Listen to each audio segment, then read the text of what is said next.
बिस्मिल्लाहिर्रहमानिर्रहीम। अस्सलाम वालेकुम नाज़रीन, आप देख रहे हैं मेरा यूट्यूब चैनल एस्ट्रोलॉजर मौज़ूम ख़ान और मैं हूं मौज़ूम ख़ान। आपको पता है कि मैंने ये चैनल सिर्फ इसीलिए बनाया है ताकि कोई नई इन्फॉर्मेशंस जो हैं वो आपको पास कर सकूं, और वो लोग जो एस्ट्रोलॉजी सीखना चाहते हैं उनके लिए अच्छे तरीके से कोई ना कोई ऐसा मौजू डिस्कस किया जाए जिससे उन्हें कुछ लर्निंग का मौका मिले। और जो लोग इल्म नजूम पर, एस्ट्रोलॉजी पर यकीन रखते हैं, उनको उस इल्म की तक़वियत का अंदाज़ा। आपको याद होगा जो मैंने प्रीवियस रीडिंग्स दी थी 2020-21 के लिहाज से, तो मैंने ये कहा था कि ये जो 2020-21 है इसमें मुसलमान ममालिक जो हैं ये इकट्ठे होकर एक अपना नया ब्लॉक बनाएंगे ही, और इसी वजह से एक नई क़ुव्वत या एक नई स्ट्रेंथ उभर कर आएगी उन तमाम ममालिक के ख़िलाफ़ जो पाकिस्तान और इस्लाम के अगेंस्ट हैं। दो ही दुनिया में ऐसे ममालिक हैं जो पाकिस्तान के बहुत शदीद अगेंस्ट हैं, मुस्लिम उम्मा के अगेंस्ट हैं। One is Israel and second is India. आज तैयब उर्दुगान साहब ने एक बयान दिया है जो मैं आपको पढ़कर सुनाना चाहता हूँ, इससे आपको ये सारा सिनेरियो वाज़ेह हो जाएगा। उन्होंने कहा, The United Nation will have to pay for every each body.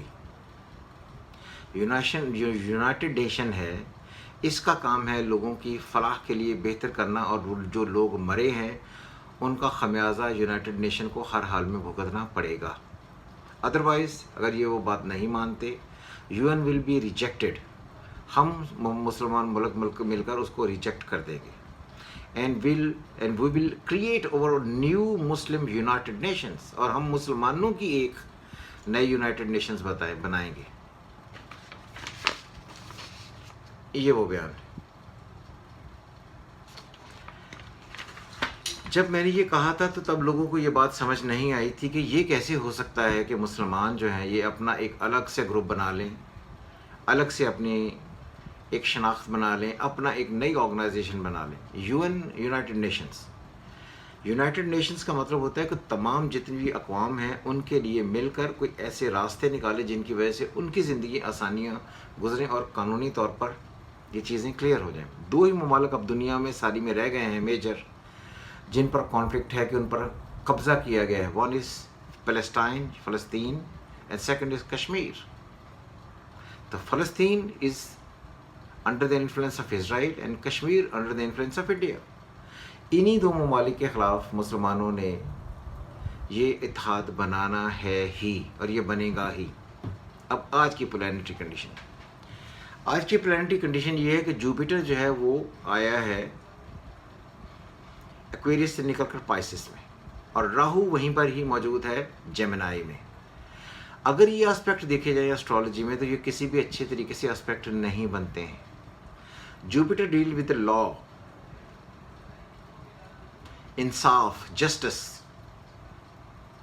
चीज़ों की बेहतरी के लिए ये सारी चीज़ें सुकड़ेंगी। इसी वजह से अगर आप देखें जो बमबारी हो रही है पैलेस्टाइन पे, फ़लस्तीन पे, उसकी वजह से सारी इमारतें और इंसान कम हो रहे हैं, गिर रहे हैं, जिसकी वजह से जुपिटर ये बताता है कि स्क्वीज़ हो रहा है। और किसी भी चीज़ को इसराइल मानने को तैयार नहीं है। अमेरिका ने बहुत सारी रिक्वेस्ट करके देख ली, नेतन्याहू कतई तौर पर किसी भी एक चीज़ मानने को तैयार नहीं है। और ये बात याद रहे कि यहाँ पर जुपिटर डील करता है जस्टिस को, जो वायलेट होगा। इसी वजह से किसी ना किसी तरीके के कानूनी जो मामलात हैं, जो पेपर पर रिटर्न हैं, या जिस तरीके से हम जस्टिस कहते हैं, इसकी कोई सुनवाई बिल्कुल नहीं होगी और नहीं हुई और नहीं हो रही। अब ये 2-3 महीनों का टाइम चलेगा। इस 2 महीनों में जब जुपिटर आगे से फिर रेट्रोग्रेड होगा, एक्वेरियस में आएगा, फिर जाकर गल्फ़ में आराम आएगा, तब तक ये मामलात जिनसे फलाह, इंसानियत, जस्टिस, लोगों की हमदर्दियाँ, सोशल वर्क, इन सारों में बाधाएं आती जाएंगी, इन सब में प्रॉब्लम्स आती जाएंगी।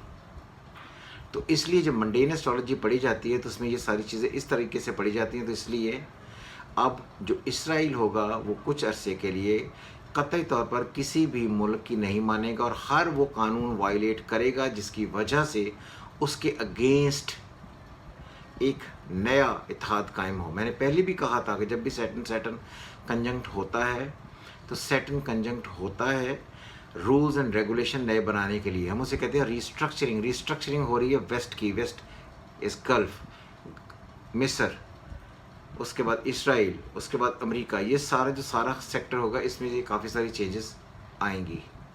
اور جب سیٹرن جوپیٹر گھوم کر ایکویریس میں چلا جائے گا، سیٹرن کے ساتھ ملے گا، ایکویریس از اگین ویسٹ.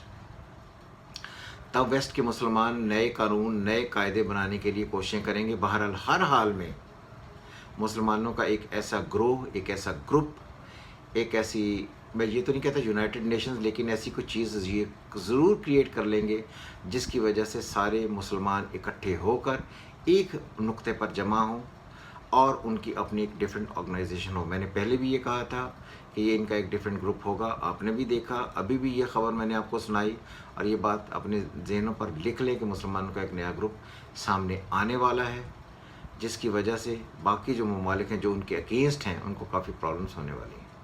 امید کرتا ہوں کہ آپ کو میری یہ ویڈیو پسند آئی ہوگی. آپ اپنے کمنٹس ہمیں بھیج سکتے ہیں.